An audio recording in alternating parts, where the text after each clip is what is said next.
Ayan, ang aking diet mode food para sa aking hapunan. Yung tira ko pa to kanina na ulam, ininit ko lang. Yung chop suey. Yung simple lang ang pagkaluto nito. Ginisa ko lang sa bawang, sibuyas, olive oil, paminta, asin.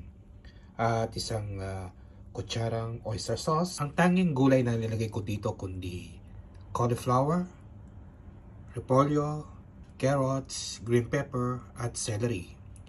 At linagyan ko to ng pangsahog na chicken breast. Konting sabaw. Yan.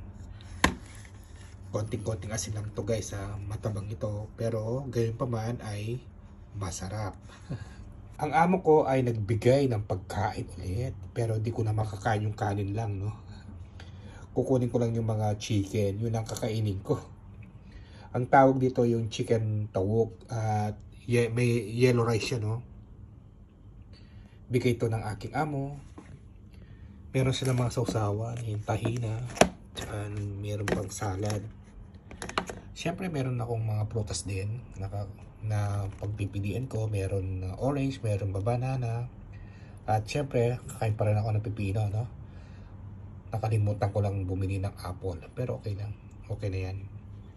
Guys, ito ay hindi ko naman kakainin yung kanin ha. Kukunin ko lang yung mga chicken. Yun ang gusto ko. Siyempre, iba pa rin itong aking pang-diet mode, no? Pero siguro, kakain lang akong mga 3 piraso nito. Yung balance nito ay bibigay ko sa kapitbahay ko.